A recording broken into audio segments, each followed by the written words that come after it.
بسم الله الرحمن الرحيم. والنجم إذا هوى ما ضل صاحبكم وما غوى وما ينطق عن الهوى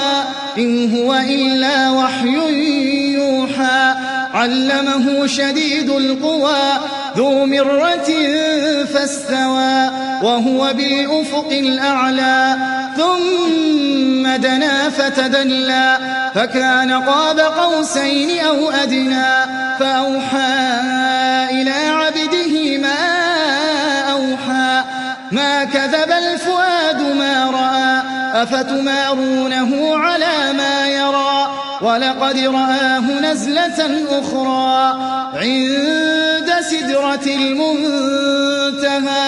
عندها جنة المأوى إذ يغشى السدرة ما يغشى ما زاغ البصر وما طغى لقد رأى من آيات ربه الكبرى أفرأيتم اللات والعزى ومناة الثالثة الأخرى ألكم الذكر وله الأنثى تلك إذا قسمة ضيزى إن هي إلا أسماء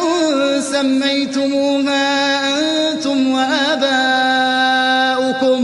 ما أنزل الله بها من سلطان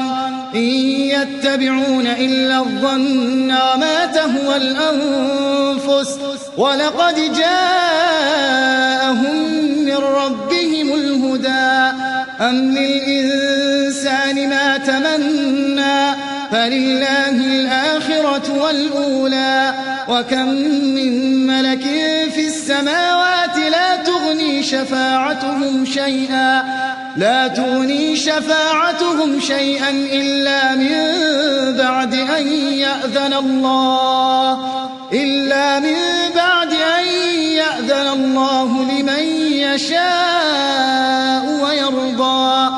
إن الذين لا يؤمنون بالآخرة ليسمون الملائكة تسمية الأنثى وما لهم به من علم إن يتبعون إلا الظن وإن الظن لا يغني من الحق شيئا فأعرض عن من تولى عن ذكرنا ولم يرد إلا الحياة الدنيا ذلك مبلغهم من العلم إن ربك هو أعلم بمن ضل عن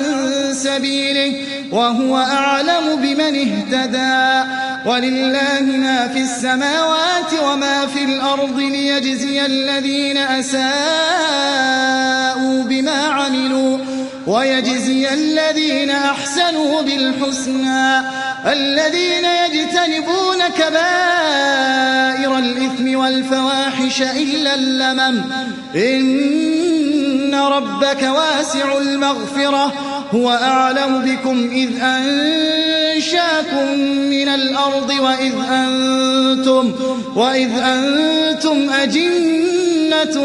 في بطون أمهاتكم فلا تزكوا أنفسكم هو أعلم بمن اتقى أفرأيت الذي تولى وأعطى قليلا وأكدى أعنده علم الغيب فهو يرى أم لم ينبأ بما في صحف موسى وإبراهيم الذي وفى ألا تزر وازرة